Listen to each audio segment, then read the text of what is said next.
Estou aqui outra vez, dessa vez para falar sobre o período entre guerras. Então, o que foi o período entre guerras?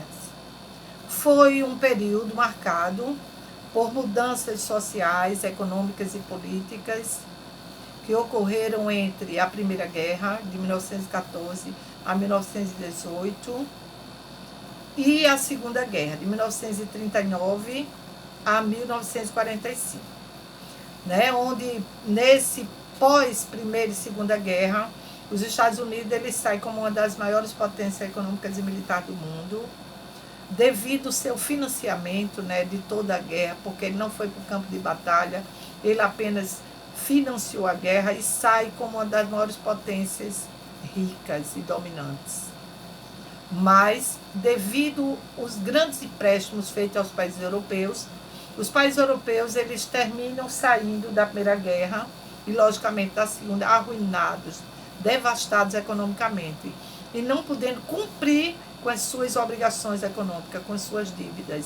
Isso gerou uma crise, a crise de 1929.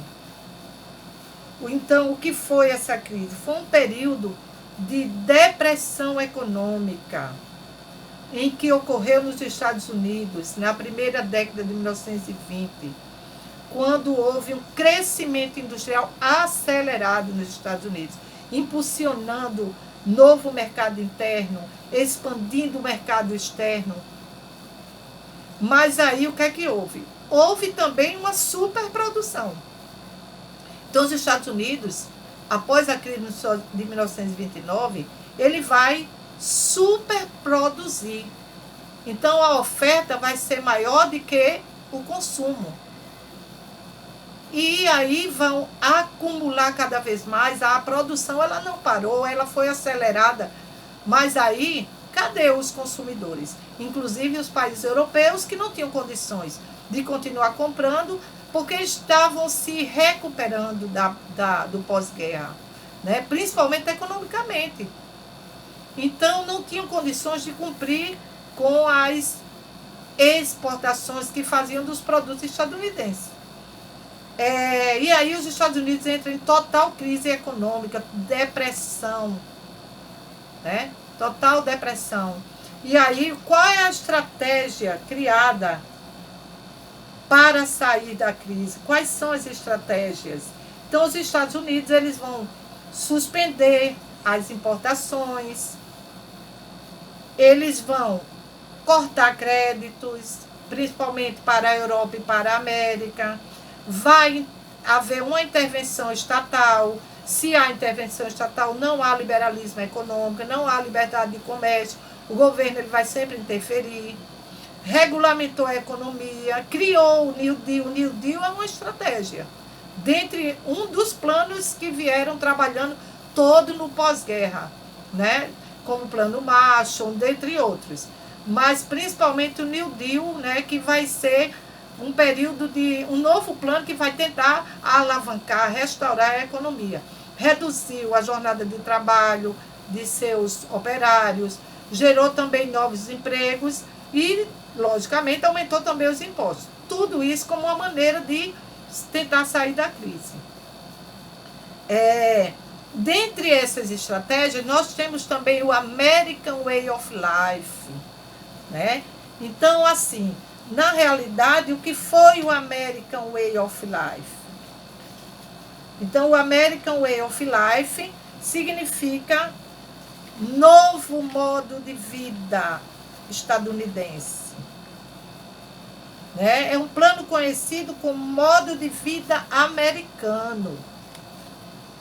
Né? Ele vai ser caracterizado pelo consumo em massa, pela produção em larga escala, por uma política de crédito bancário livre do controle estatal. Então, assim, era uma maneira das pessoas consumirem cada vez mais os produtos dos Estados Unidos. E aí as pessoas tudo desejavam, né, imitar o modo de vida dos Estados Unidos em todos os aspectos, principalmente na tecnologia, nas inovações. Então, modelo de vida americano.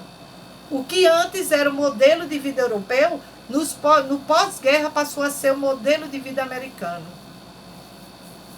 certo? Então, dentro dessas estratégias, infelizmente, para o Brasil, o que sobrou foi uma crise. A crise que a gente, inclusive, já falou, que foi a crise do café. Onde o café ele vai despencar no mercado, tanto nacional quanto internacional. Por que nacional? Porque ele vai abarrotar, não vai ter, né, pedidos para os países que eram principalmente a Europa e os Estados Unidos, e o café ele vai terminar sendo estocado em grande quantidade. Quem compra o café, eu já expliquei para vocês, é o próprio governo.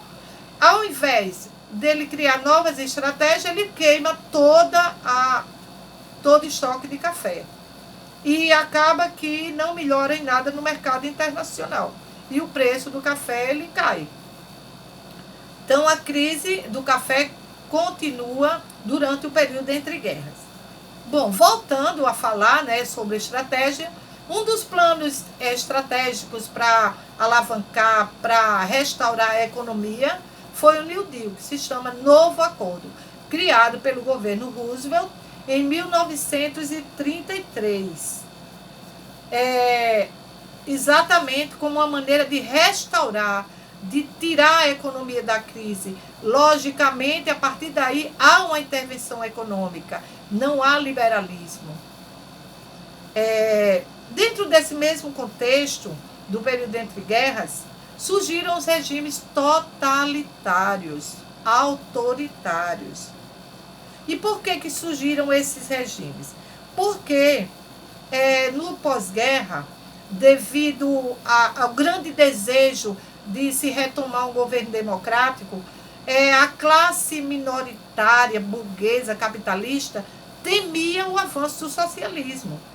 Né? E devido à grande insatisfação, o grande descontentamento popular, a população ela lutava, né, para conseguir um espaço na sociedade melhor. E aí elas assustavam as classes dominantes, a burguesia capitalista, né, que com medo do socialismo se expandir. E aí cortaram o mal pela raiz. E quem se expandiu, né, foi os autoritarismos, os regimes totalitários apoiados pelas classes burguesas capitalistas, que jamais queriam dividir a sua riqueza com a população. Então, onde surgiram esses regimes totalitários? Então, surgiram em vários lugares, como, por exemplo, na Alemanha, liderado por Hitler, na Itália, por Benito Mussolini, em Portugal, por Salazar, na Espanha, por Francisco Franco, e na Rússia, através do governo stalinista, né? Ou de Joseph Stalin. Ok? Ainda dentro desse contexto, a gente vai ver o franquismo, né? O que foi o franquismo? O franquismo foi exatamente um movimento que apoiava os regimes autoritários na França, a partir de 1936, liderado por Francisco Franco, lutando na derrubada do Partido da Frente Popular, que logicamente era representado pela maioria da população. Isso gerou uma guerra civil entre nacionalistas e republicanos. Os nacionalistas apoiados pelo fascismo italiano de Mussolini, pelos alemães, que terminaram bombardeando uma cidade espanhola de Guernica, tendo a cidade como uma experiência através de uma bomba atômica. Né? Então, assim, foi exatamente o franquismo, foi um dos regimes autoritários na Espanha, assim como o salazarismo em Portugal, tendo o mesmo contexto político, de regime autoritário, de cerceamento das liberdades individuais. E aí, esse regime totalitários, autoritários, qual era o princípio dele, qual era a base deles? Então, para o totalitarismo, né, o que é que predominava? O Estado acima de tudo, o governo acima de tudo, o sistema autoritário, né, a política de um partido único, como, por exemplo, o nazifascismo ou nazismo alemão, o culto ao chefe, ao líder, o desprezo às liberdades, né? É o imperialismo e a manipulação das massas, o uso da violência e do terror, a intervenção do Estado na economia, o espaço vital, né, que comportava todos os povos de origem alemã, né, e principalmente o antissemitismo, seria a perseguição aos judeus, né, de origem semita.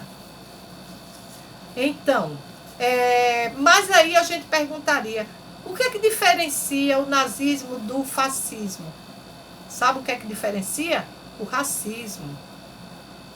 Os alemães eram muito racistas, desde suas origens, desde as origens arianas.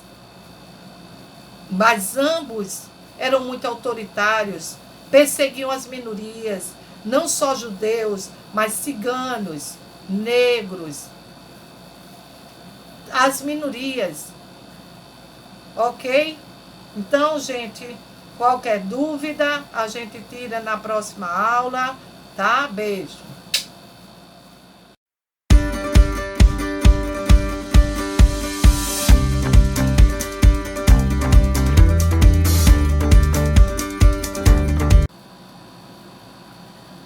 Oi, nono ano. Eu estou voltando para fazer uma correção. O que eu percebi, que quando eu falei do franquismo, eu citei França, nada a ver. Foi apenas um erro, assim, de gravação mesmo, na rapidez, mas sim a Espanha, viu? Então, o franquismo ocorreu na Espanha, sob a liderança de Francisco Franco. Então, tá corrigido, desculpem, tá? Boa aula!